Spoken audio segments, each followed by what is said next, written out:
നമ്മളിൽ പലർക്കുമുള്ള ഒരു പ്രശ്നമാണ് ചുണ്ടിന് ചുറ്റുമുള്ള കറുത്ത നിറം. അതെന്തൊക്കെ ചെയ്തിട്ടും മാറുന്നില്ല എന്നുണ്ടെങ്കിൽ ഈ ഒരു ഹോം റെമഡി നിങ്ങളൊന്ന് ചെയ്ത് നോക്കുക. തീർച്ചയായിട്ടും നല്ല രീതിയിൽ വ്യത്യാസം ഉണ്ടാവും. പല കാരണങ്ങൾ കൊണ്ട് നമുക്ക് ചുണ്ടിന് ചുറ്റും കറുത്ത പാടുകൾ വരാനുള്ള ചാൻസ് ഉണ്ട്. അപ്പം മെയിനായിട്ട് നിങ്ങൾക്ക് എന്താണ് നിങ്ങളുടെ പ്രോബ്ലം എന്ന് ഐഡൻറ്റിഫൈ ചെയ്യാൻ പറ്റുന്നുണ്ടെങ്കിൽ അത് നിങ്ങൾ ആദ്യം ഐഡൻറ്റിഫൈ ചെയ്യുക. എന്നിട്ട് നമുക്കതിനനുസരിച്ച് ട്രീറ്റ്മെൻറ്റ് എല്ലാം ചെയ്യാവുന്നതാണ്. അപ്പോൾ ഈ വീഡിയോയിൽ ഞാൻ കുറേ ഡീറ്റെയിൽസ് ഒക്കെ പറഞ്ഞു പോകുന്നുണ്ട്. സിംറ്റംസ്, എന്തൊക്കെ കാര്യങ്ങൾ നമ്മൾ ശ്രദ്ധിക്കണം, എന്തൊക്കെ കാരണങ്ങൾ കൊണ്ട് ഇതുണ്ടാവാം, അതൊക്കെ ഞാൻ പറയുന്നുണ്ട്. സോ വീഡിയോ സ്കിപ്പ് ചെയ്യാതെ മുഴുവനും കണ്ടു നോക്കണം. അതോടൊപ്പം എല്ലാവരും എൻ്റെ കുഞ്ഞ് യൂട്യൂബ് ചാനൽ ഒന്ന് സബ്സ്ക്രൈബ് ചെയ്ത് സപ്പോർട്ട് ചെയ്യുക. തീർച്ചയായിട്ടും ഈ വീഡിയോ നിങ്ങൾക്ക് യൂസ്ഫുൾ ആയിരിക്കും. അതുകൊണ്ട് തന്നെ ലൈക്ക് ചെയ്യാനും മറന്നു പോകരുത്. ആരെങ്കിലും എന്നെ ആദ്യമായിട്ടാണ് കാണുന്നതെങ്കിൽ വെൽക്കം ടു മൈ കുട്ടി യൂട്യൂബ് ഫാമിലി. സോ ഞാൻ നേരത്തെ പറഞ്ഞതുപോലെ തന്നെ നമ്മളിന്ന് ചുണ്ടുകളുടെ ചുറ്റിനുള്ള കറുത്ത നിറമാണ് നമ്മൾ മാറ്റുന്നതിനുള്ള ട്രീറ്റ്മെൻറ്റാണ് ചെയ്യാൻ പോകുന്നത്. ഒരു കുഞ്ഞ് ഹോം റെമഡിയാണ്, അങ്ങനെ വലിയ സംഭവമൊന്നുമല്ല. പക്ഷേ നിങ്ങൾക്ക് നല്ല രീതിയിൽ തന്നെ വ്യത്യാസം ഉണ്ടാവും. ഇപ്പോൾ നമുക്ക് ക്രീംസോ അല്ലെങ്കിൽ വലിയ ഹൈപ്പായിട്ടുള്ള സംഭവങ്ങളൊന്നുമില്ലെങ്കിലും ഈ ഒരു കുഞ്ഞ് ഹോം റെമഡി വെച്ചിട്ട് തന്നെ നമുക്ക് ട്രീറ്റ് ചെയ്തെടുക്കാനായിട്ട് പറ്റും. ഓൾറെഡി ഞാനിത് പ്രിപ്പയർ ചെയ്ത് വെച്ചേക്കാണ്. അപ്പോൾ ഞാൻ എങ്ങനെയാണ് പ്രിപ്പയർ ചെയ്തതെന്ന് ആദ്യം നിങ്ങൾക്ക് കാണിച്ചു തരാം. ഒരു ബൗൾ എടുത്തിട്ടുണ്ട്. അതിലോട്ട് ഞാൻ ചേർത്ത് കൊടുക്കുന്ന ആദ്യത്തെ ഇൻഗ്രീഡിയൻറ്റ് എന്ന് പറയുന്നത് തൈരാണ്. തൈര് യൂസ് ചെയ്യാൻ വലിയൊരു കാരണം എന്താ വെച്ചാൽ, വെയിൽ നമ്മൾ ഒരുപാട് കൊള്ളുന്നുണ്ടെങ്കിൽ നമുക്കിതുപോലെ ചുണ്ടിന് ചുറ്റുമുള്ള കറുത്ത നിറം, ടാനിങ് ഉണ്ടാവും. അത് കൂടാതെ ചുണ്ടിന് ചുറ്റും എന്ന് പറഞ്ഞാൽ വേർക്കും, ഒരുപാട് വേർക്കും. അപ്പോൾ നമ്മൾ കർച്ചീഫ് അല്ലെങ്കിൽ ടവലൊക്കെ വെച്ച് എപ്പോഴും ആ ഒരു ഭാഗം മാത്രം ഇങ്ങനെ വൈപ്പ് ചെയ്യുന്ന ഒരു സ്വഭാവം ഉണ്ടെങ്കിൽ പെട്ടെന്ന് അവിടെ ഡിസ്കളറേഷൻ ഉണ്ടാവാനും ഡാർക്ക്നെസ് കൂടാനുമുള്ള ചാൻസ് ഉണ്ട്. അത് മാറ്റാനും ഒഴിവാക്കാനും വേണ്ടിയിട്ടാണ് നമ്മൾ തൈര് യൂസ് ചെയ്യുന്നത്. ആ വെയിലേറ്റിട്ടുള്ള കരിവാളിപ്പം കൊണ്ടാണ് നമുക്ക് അങ്ങനെ ഉണ്ടായെങ്കിൽ അത് മാറ്റിയെടുക്കാനായിട്ട് പറ്റും. അതല്ലെന്നുണ്ടെങ്കിലും നമുക്ക് കളർ ചേഞ്ച്, അതായത് ഒരു പിഗ്മെൻറ്റേഷൻ ഉണ്ടെങ്കിൽ അത് മാറ്റാനായിട്ട് തൈര് വളരെ വളരെ നല്ലതാണ്. ഒപ്പം ഒരു ഇച്ചിരി മാത്രം, ഒരു 2 സ്പൂൺ തൈര് എടുത്തിട്ട് ഒരു 1/2 സ്പൂൺ പോലും ഇല്ല, 1/4 സ്പൂണോളം തേനാണ് ഞാൻ യൂസ് ചെയ്യുന്നത്. തേനും കൂടെ ആഡ് ചെയ്ത് കൊടുത്ത് നന്നായിട്ട് മിക്സ് ആക്കാം. ഇത് നിങ്ങൾക്ക് ഡീപ്പ് പിഗ്മെൻറ്റേഷൻ ഉണ്ടെങ്കിൽ, കുറേ നല്ല രീതിയിൽ വിസിബിൾ ആയിട്ടുള്ള പിഗ്മെൻറ്റേഷൻ ഉണ്ടെങ്കിൽ നമുക്ക് തക്കാളിയുടെ നീരും കൂടെ ഇതിനകത്തോട്ട് ചേർത്ത് കൊടുക്കാം. തക്കാളി ഇങ്ങനെ 2ആയിട്ട് കട്ട് ചെയ്യുക. എന്നിട്ട് അതിനൊരു ഒരൊറ്റ പീസ് എടുത്തിട്ട് സ്ക്യൂസ് ചെയ്താൽ മതി. അപ്പോൾ അതിൻ്റെ നടുവിലുള്ള നല്ല പഴുത്ത തക്കാളിയാണെങ്കിൽ അതിൻ്റെ അകത്തുള്ള നീര് മുഴുവനായിട്ട് വരും. അത് വെച്ച് നമുക്ക് ഇതിനകത്തോട്ട് പിഴിഞ്ഞ് ചേർത്ത് കൊടുത്തിട്ട് നമുക്ക് ആ ഒരു പിഗ്മെൻറ്റേഷൻ ഉള്ള ഭാഗത്ത് ഈ ഒരു കൂട്ട് അപ്ലൈ ചെയ്ത് കൊടുത്താൽ മതി. അപ്പോൾ ഞാനിവിടെ ഓൾറെഡി പ്രിപ്പയർ ചെയ്തു. ഇപ്പോൾ ഞാൻ തക്കാളിയുടെ നീര് യൂസ് ചെയ്യുന്നില്ല. അപ്പോൾ ഡീപ്പായിട്ട് പിഗ്മെൻറ്റേഷൻ ഉള്ളവർക്ക് നല്ല വിസിബിളാണ്, നിങ്ങൾക്ക് തന്നെ അറിയാൻ പറ്റുമല്ലോ എങ്ങനെയാണ്. അങ്ങനെ ഉണ്ടെങ്കിൽ നിങ്ങൾക്ക് തക്കാളിയുടെ നീരും കൂടെ യൂസ് ചെയ്യാം. വേണമെങ്കിൽ എനിക്ക് യൂസ് ചെയ്യാമായിരുന്നു. എനിക്ക് ചെറുതായിട്ട് ചുണ്ടിൻ്റെ 2 വശത്തും പിഗ്മെൻറ്റേഷൻ ഉണ്ട്. അതുപോലെ തന്നെ ഈ ഒരു താടിയുടെ ഭാഗത്തുണ്ടല്ലോ, അവിടെയും പിഗ്മെൻറ്റേഷൻ ഉണ്ട്. അപ്പോൾ ഞാൻ കണ്ടിന്യൂസ് ആയിട്ട് യൂസ് ചെയ്യുന്നത് ഈ ഒരു സംഭവമാണ്. നേരത്തെ ഇതിലും കൂടുതലുണ്ടായിരുന്നു, ഇപ്പോഴാണ് ഇത്രയും കുറഞ്ഞ് വന്നിട്ടുള്ളത്. തൈര് തന്നെയാണ് ഞാൻ യൂസ് ചെയ്യുന്നത്.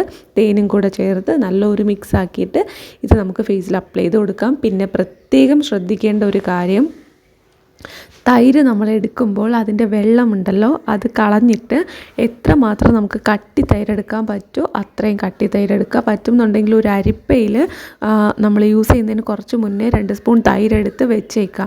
അപ്പോൾ അതിലൂടെ നമുക്ക് ഈ വെള്ളം കംപ്ലീറ്റ്ലി ഇങ്ങനെ പോവും.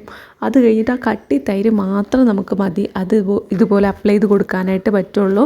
അല്ല ലൂസാണ്, ബട്ടർ മിൽക്ക് പോലെ ഇരിക്കുകയാണ്, അല്ലെങ്കിൽ നല്ല ലൂസായിട്ടുള്ള തൈരാണെങ്കിൽ ഇങ്ങനെ നമ്മൾ അപ്ലൈ ചെയ്ത് കൊടുത്തു കഴിയുമ്പോൾ അതൊട്ടും തന്നെ ഇരിക്കത്തില്ല. ഇങ്ങനെ സ്കിന്നിൽ നിന്ന് ഇങ്ങനെ താഴോട്ട് വീണുകൊണ്ടിരിക്കും. അതുകൊണ്ടാണ് നമ്മളിതുപോലെ കട്ടി തൈര് എടുക്കണം എന്ന് പറയുന്നത്. തൈരാണ് നമ്മുടെ മെയിൻ ഇൻഗ്രീഡിയൻറ്റ്.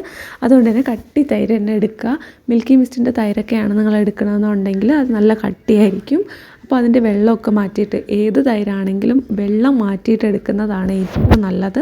വീട്ടിലുണ്ടാക്കുന്ന തൈരൊക്കെ നമ്മൾ എടുക്കുമ്പോൾ നല്ല കട്ടിയായിട്ടുണ്ടാവില്ലേ, ആ ഒരു ഭാഗം എടുക്കുക.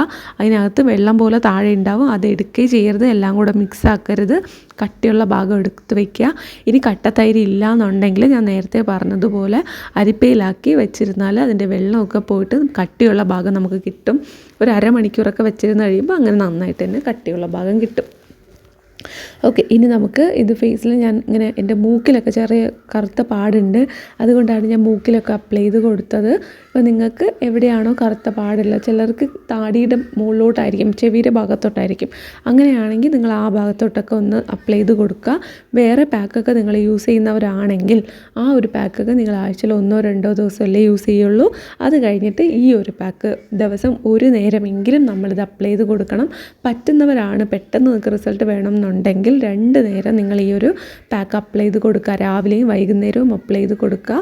അതിനുശേഷം നിങ്ങൾക്ക് നല്ല ഒരു മോയ്സ്ചറൈസർ അപ്ലൈ ചെയ്ത് കൊടുത്താൽ മതി. എന്ത് സ്കിൻ കെയർ ആണോ ചെയ്യുന്നത് അത് ചെയ്താൽ മതി. പിന്നെ ടോട്ടലി ഫുള്ളായിട്ട് സ്കിൻ വൈറ്റനിങ്ങിന് നിങ്ങൾ എന്തെങ്കിലും ഒരു പാക്ക്, എന്താണോ നിങ്ങളുടെ കൺസേൺ, അതിന് വേണ്ടിയിട്ട് നിങ്ങൾ വേറെ പാക്ക് ഇടുന്നുണ്ടെങ്കിൽ ആ ഒരു പാക്ക് നിങ്ങൾ ഇടാത്ത ദിവസം ഇതിടുന്നതാണ്, അല്ലെങ്കിൽ ഇടാത്ത സമയത്ത് ഇതിടുന്നതായിരിക്കും നല്ലത്. ഓക്കെ, ഇനി അടുത്തതായിട്ട് ഞാനിവിടെ എൻ്റെ ബാക്കി സ്കിൻ കെയർ ഒക്കെ ചെയ്ത് കൊടുക്കുകയാണ്. എൻ്റെ ചുറ്റിനും കുറച്ച് നോയ്സ് ഉണ്ട്, അടുത്ത് വീട് പണിയൊക്കെ നടക്കുന്നത് കൊണ്ടും എൻ്റേതല്ലാത്ത കാരണത്താൽ പല സൗണ്ട് നിങ്ങൾക്ക് കേൾക്കാം. പക്ഷെ ഞാൻ പറയുന്നത് നിങ്ങൾക്ക് വ്യക്തമായിട്ട് മനസ്സിലാവുന്നുണ്ട് എന്നാണ് ഞാൻ വിശ്വസിക്കുന്നത്. എന്തെങ്കിലും ഡൗട്ട് ഉണ്ടെങ്കിൽ കമൻറ്റ് സെക്ഷനിൽ ചോദിച്ചാൽ മതി, തീർച്ചയായിട്ടും ഞാനതിന് റിപ്ലൈ തരുന്നതായിരിക്കും. അപ്പോൾ ഞാനിവിടെ റോസ് വാട്ടർ അപ്ലൈ ചെയ്ത് കൊടുക്കുകയാണ്. ഈ ഒരു പാക്ക് അപ്ലൈ ചെയ്ത് നമ്മൾ റിമൂവ് ചെയ്ത സ്ഥലത്ത് 2 തവണ നമ്മൾ റോസ് വാട്ടർ അപ്ലൈ ചെയ്ത് കൊടുക്കണം. ആദ്യം ഒരു തവണ റോസ് വാട്ടർ അപ്ലൈ ചെയ്ത് ഒന്ന് സെമി ഡ്രൈ ആയി തുടങ്ങുന്ന സമയത്ത് വീണ്ടും നമ്മൾ റോസ് വാട്ടർ തന്നെ അപ്ലൈ ചെയ്ത് കൊടുക്കണം. അതും ഒരു എക്സ്ട്രാ കൺസേണിന് വേണ്ടിയിട്ടാണ്, പെട്ടെന്ന് നമുക്ക് ആ ഒരു ലൈറ്റ്നെസ് ഫീൽ ചെയ്യാൻ വേണ്ടിയിട്ടാണ് നമ്മൾ ഈ ഒരു മെത്തേഡ് ചെയ്ത് കൊടുക്കുന്നത്. ഇനി നമുക്ക് നമ്മുടെ സാധാരണ മോയ്സ്ചറൈസർ ഇട്ട് കൊടുക്കാം. മറക്കരുത് നിങ്ങൾ, കാര്യം വേറൊന്നുമല്ല, നമ്മളിങ്ങനെ ഡ്രൈ ആയി വിയർക്കുമ്പോൾ നമ്മൾ അവിടെ മാത്രം ഇങ്ങനെ തുടച്ച് കൊടുക്കും. അല്ലെങ്കിൽ നിങ്ങൾക്ക് വേറെ എന്തെങ്കിലും ഹെൽത്ത് ഇഷ്യൂസ് ഉണ്ടെങ്കിൽ ആ കാരണങ്ങൾ കൊണ്ടും ഇതുണ്ടാവാം. അങ്ങനെയാണെങ്കിൽ ഹോം റെമഡീസ് ചെയ്യുന്നതിനൊപ്പം നിങ്ങളുടെ ഹെൽത്ത് ഇഷ്യൂസ് കണ്ടുപിടിച്ച് അതിനുള്ള ട്രീറ്റ്മെൻറ്റും ചെയ്താൽ കംപ്ലീറ്റ്ലി നിങ്ങൾക്കത് മാറി കിട്ടുള്ളൂ. അല്ലെങ്കിൽ വീണ്ടും വന്നുകൊണ്ടിരിക്കും, ഒരു കാര്യം ഉണ്ടാവത്തില്ല നമ്മളിത് മാത്രം ചെയ്യുന്നത് കൊണ്ട്. അപ്പോൾ എന്താണോ നിങ്ങളുടെ പ്രോബ്ലം അത് മനസ്സിലാക്കിയിട്ട് ട്രീറ്റ് ചെയ്ത് കൊടുക്കുക. ഇപ്പോൾ ഞാനിവിടെ മോയ്സ്ചറൈസറായിട്ട് അലോവേര ജെല്ലും കൂടെ നന്നായിട്ടൊന്ന് അപ്ലൈ ചെയ്ത് കൊടുക്കുന്നുണ്ട്. ഞാനത് രാത്രിയാണ് ചെയ്യുന്നത് ആസ് യൂഷ്വൽ. അതുകൊണ്ട് തന്നെ ഇപ്പോൾ എനിക്ക് എൻ്റെ നൈറ്റ് ടൈം സ്കിൻ കെയറും കൂടെ ഞാൻ ഇതിൻ്റെ ഒപ്പം തന്നെ അങ്ങ് ചെയ്തു പോവുകയാണ്. അത്രയേ ഉള്ളൂ. അല്ലെങ്കിൽ നിങ്ങൾ സാധാരണയാണ് ചെയ്യുന്നതെങ്കിൽ ഈ ചുണ്ടിന് ചുറ്റും മാത്രം മോയ്സ്ചറൈസർ ഇട്ട് കൊടുത്താൽ മതി. ഒന്ന് മുഖം കഴുകിയിട്ട് ഫുൾ മുഖത്ത് വിടുന്നതും നല്ലതാണ്. എനിവേ നമ്മളിപ്പം ഫുള്ളായിട്ട് നമ്മുടെ സ്കിന്ന് നന്നായിട്ട് കെയർ ചെയ്തിട്ടുണ്ട്. സ്കിൻ കെയർ എല്ലാം ഫിനിഷായി. സോ ഇതാണ് നമ്മുടെ ഫൈനലി ഉള്ള ഒരു സംഭവം. ഇൻസ്റ്റൻ്റായിട്ട് ഇപ്പം തന്നെ നിങ്ങൾക്ക് ദാ പിടിച്ചോ എന്ന് പറഞ്ഞിട്ട് റിസൾട്ടൊന്നും കിട്ടാൻ പോകുന്നില്ല. കണ്ടിന്യൂസ് യൂസ് ചെയ്യുക. ഞാൻ പറഞ്ഞതുപോലെ രാവിലെയും വൈകുന്നേരവും നിങ്ങൾ പറ്റുന്നുണ്ടെങ്കിൽ യൂസ് ചെയ്യുക, അതല്ലെങ്കിൽ രാത്രി മാത്രം യൂസ് ചെയ്താൽ മതി. ഏതെങ്കിലും ഒരു നേരം കണ്ടിന്യൂസ് യൂസ് ചെയ്യുക. തീർച്ചയായിട്ടും നിങ്ങൾക്ക് നല്ല വ്യത്യാസം ഉണ്ടാവും. വീഡിയോ യൂസ്ഫുൾ ആണെന്ന് വിശ്വസിക്കുന്നു. ഇഷ്ടപ്പെട്ടിട്ടുണ്ടെങ്കിൽ ലൈക്ക് ചെയ്യുക, ചാനൽ സബ്സ്ക്രൈബ് ചെയ്യുക. കൂടുതൽ വീഡിയോസ് കാണാനായിട്ട് ചാനലിലൊന്ന് ചെക്ക് ചെയ്ത് നോക്കുക. ബൈ.